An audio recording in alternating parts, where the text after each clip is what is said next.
This is the Montana Grizzly Leadership Project, and my name is Charlie Palmer. The upcoming 2025-2026 season will mark this man's first official year at the helm of the storied Lady Griz basketball team after serving as an associate head coach at UM for the previous 2 seasons. He was elevated to interim head coach in January of 2025 and led the team to the championship game of the Big Sky Conference tournament in Boise. At season's end in March, he was named the new head coach of the program. Of course, that man is none other than Nate Harris. Coach, welcome to the project. Thank you. Thank you for having me. Excited to be here and chat with you about all the topics we can cover today. Let's do it. So you've had a winding and fascinating coaching journey to get to this point, including some volunteer coaching, some assistant coaching, and even being a head coach during the COVID pandemic at the Division II level. What stands out to you from a leadership perspective about your path so far? Oh, that's a great question. I think that there's a few different directions I could go. One, just a primary, as I really think about like the journey and everything that went into it, it's just one of those like being too stubborn to quit type scenarios where there were so many chances when I think that more reasonable people would have been like, yeah, hey, let's find something else. But just the dream and the pursuit and what the opportunity that coaching provides was just always too much to give up. And so that's the first, when I think about my journey, it's just, I think that it's again, not to pat myself on the back, but just a testament to like, when you have a dream, like chase it until it's not like, until it's not what you want. But if there's any part of you that is like, no, this dream, this big thing that I want is out there, well, then do everything you can to just stay in the game. And I think it's a lot of the way I approach things. Is it's never over. Like it's never there. The odds are never too long. Just stay in it. And the other piece of it is that I think about is just if you want to be really good at something, surround yourself with the right people. Surround yourself with people who have the same visions, have the same big dreams, and want to work to get those done. I think about former bosses and people that I worked with and players that I worked with and just all of the really awesome people along the way. Like I said, it makes me incredibly thankful. It makes me wish that I realized like what I had at different times at different locations where it's like, man, I wish I could work with this person every day, or I wish that I could work with a kid like this every single year. And so it's just, you get a little bit nostalgic thinking about some of those things. And in terms of leadership, like I said, just remaining steadfast in like, no, this is what I want. And I'm not going to stop until I get it. And even if it looks bleak, even if it doesn't add up, like just stay in the game. Just stay in the game. And then your best way through on all that is to surround yourself and to be around really, really good people. People that believe the same, not necessarily believe the same, but that have the same level of passion and have the same level of commitment to some core beliefs that you're really locked in on. Yeah.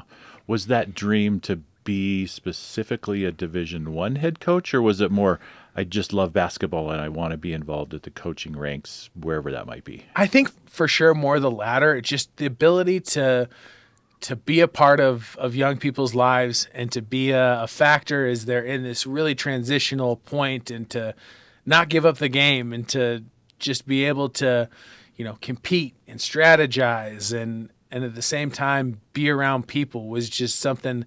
I said, I don't think there was ever a dream job, although I will admit that I was probably lucky enough to be one of those people that got their dream job. But it was more of what I'm doing is a dream, and I just don't want to give that up. All right. So during the 2024-2025 season, the team found itself in a bit of a crisis, so to speak, from a leadership standpoint when head coach Brian Holsinger resigned and you were named the interim head coach. How did you manage this from a leadership standpoint?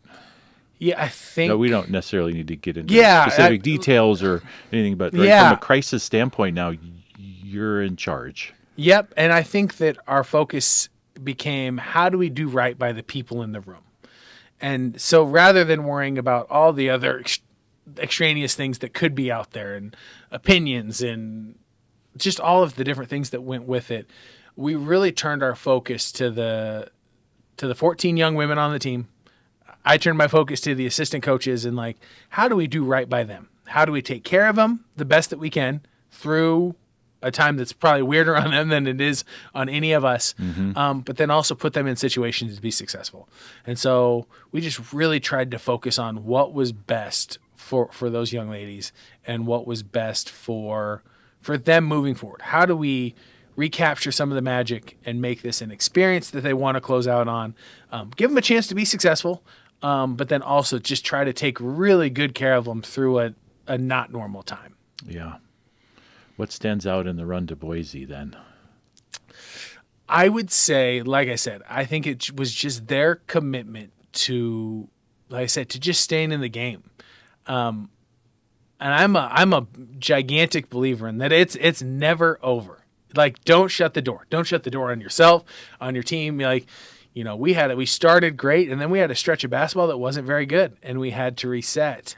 But I think just their commitment to like, how many chances did they have to just cash it and be like, I'm done. I just need to survive the rest of this season and get through it and figure out what's next for me. Mm-hmm. And they never did that. They stuck together, and no matter how bleak it got, they just kept scratching and clawing and finding ways to come through. And I think that was the biggest thing, was just the never say die, just that, hey, there's time left. Let's figure this out. There's games left. Let's figure this out. And so that's a huge takeaway for me. And then the ultimate takeover for me is just that good doesn't happen just automatically. Like, we had to have some of those trials, some of those terrible games we had late in the season in order to be able to unlock what came after that, right? The Tony Bennett, like, adversity is going to take you places you could never have gone before.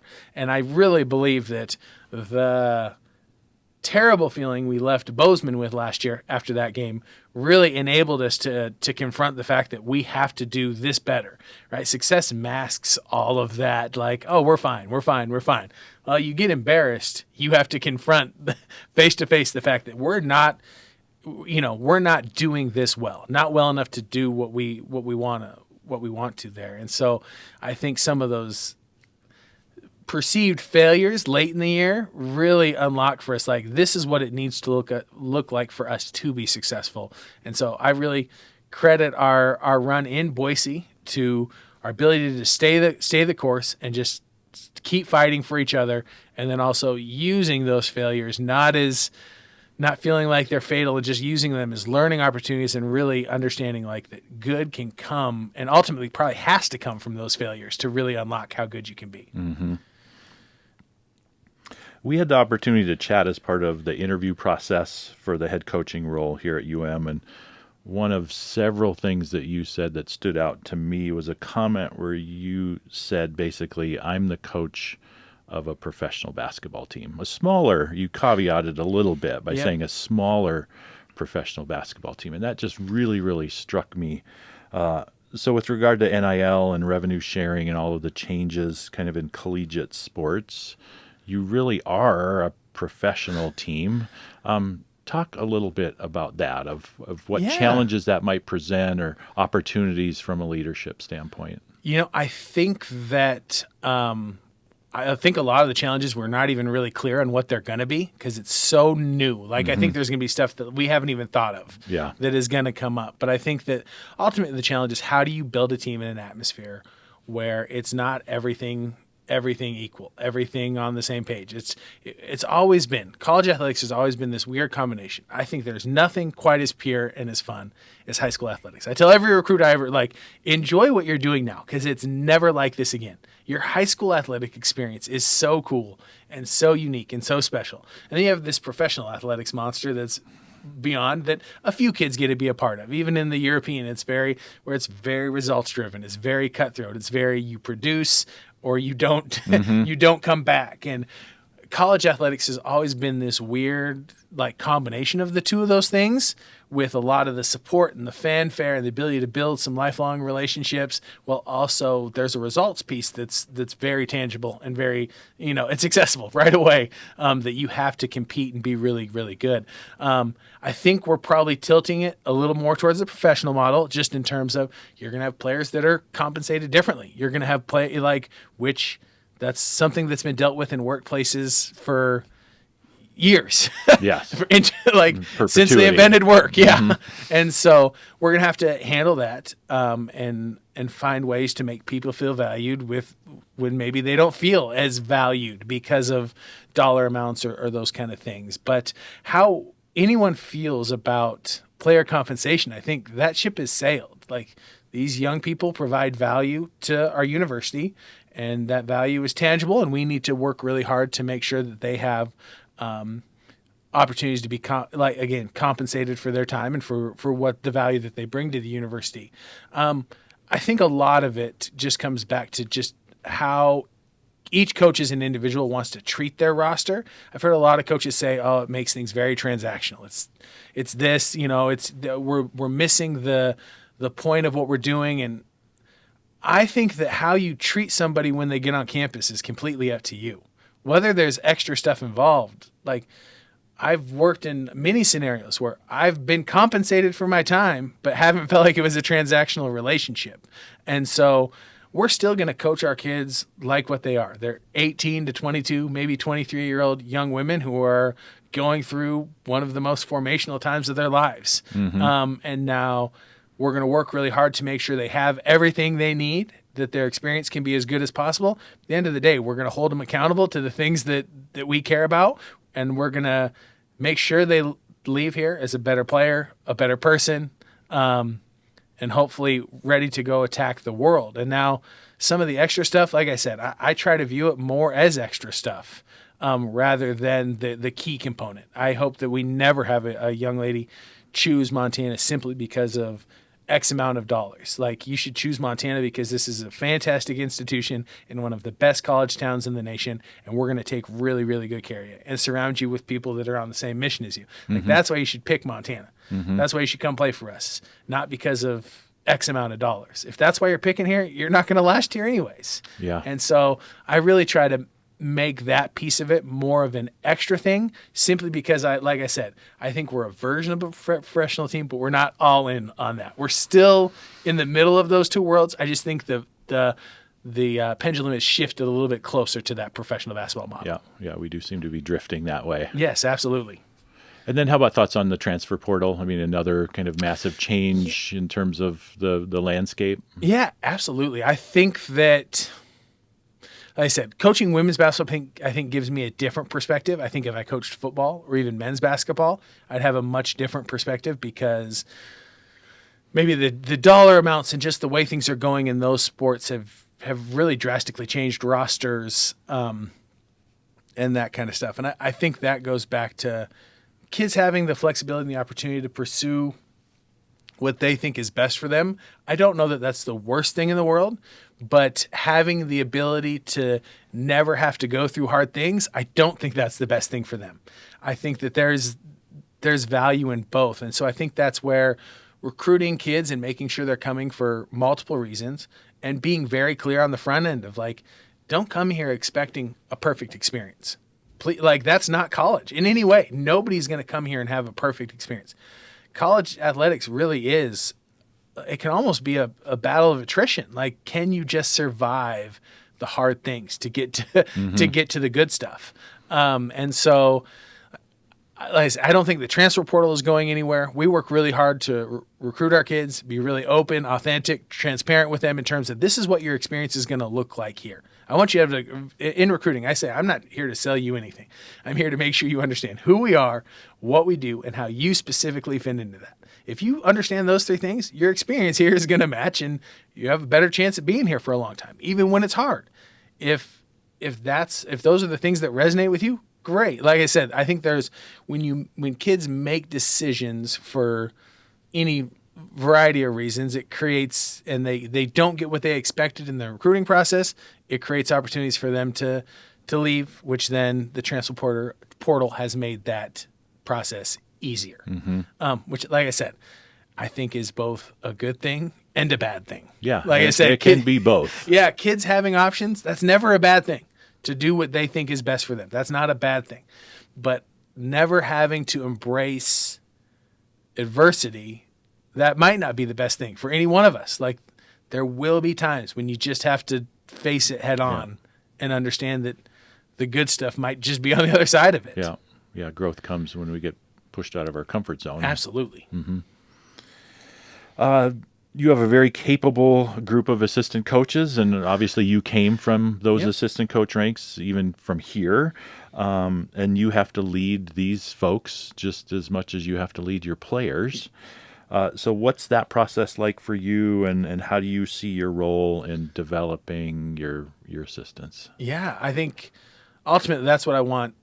My role in there, I want me to be somebody who helps them go on and accomplish. Same as our players. Whatever it is you want to go accomplish, you tell me you want to go be the head coach at Tennessee, well then I want your time here to be geared around how do we set you on the path to go do that? Do we have a very clear outlook of what that is? And I think a lot of just in terms of what they're doing here, give them very clear roles so they understand this is what I'm doing and this is how I need to do it for us to be successful here. Because that's ultimately, that's going to make us all better is if we can be really, really successful here. But like I said, I think that finding the right people first is a big thing. People that care about the same thing, people that understand what a unique situation being a basketball coach at the University of Montana, specifically coaching women's basketball at the University of Montana. Like, what a cool, unique opportunity this is. Like, so people that really understand that, whether that's people that are from Montana or they have connections to the program, this is not just another job. This is not just another job in women's basketball. This is a unique opportunity to work for one of the winningest, most storied programs in the history of women's basketball. And so people that understand that, embrace that. But then I want this to be a launching pad for people to go on and be head coaches and affect change and hopefully they're able to put their own stamp on it and do the things they want to do, but with the mind of we're just trying to create a generation of better people every chance we get. And so like I said, I think that our staff is a treasure trove right now of future head coaches. I think we have a lot of people who would be tremendous head coaches down the line. Lindsay has been. Yeah, and I have an assistant who's won a national championship. Like, the number of people who have done that is very Small few. sample. And so be a high energy, high achieving leaders, especially female leaders for our players to be able to look at and be like, that's somebody that I want to be like. That's really important to me. And then people who understand what a unique opportunity this is, that's really, really important to our staff. Like, understanding that when you run out there, like, yeah, that is the women's basketball coach's name on the floor. It's one of 5 in the country, 6 in the country, where the court is named after a women's basketball coach. You know, we talk about you get to coach in a program where Pat Summit, Pat Summit, Robin Selvig. There's a few of them. There's not very many of them, and so you're getting to work. This program has been to the NCAA tournament 21 times. We're going to hunt 22 relentlessly, but understand the number of programs that have been in the NCAA tournament 21 times that is not a long list. And now we need to get back there and do those things, but we are in a unique situation working at one of the most storied programs in the history of women's basketball. Yes. Tough question. Ask it anyway. Leadership philosophy. I know you have this kind of core belief of doing the next right thing. How did that come about? Just failing enough that I think it's important to have goals. It's important to be like, this is what I want to do, but the only way to really accomplish anything is just do the next right thing, because you're going to fail. Do the next right thing. You're going to be great. I think that most people handle success worse than they handle failure. It's really easy to handle failure, but handling success and being good and then just doing the next right thing, those are the people that are really great.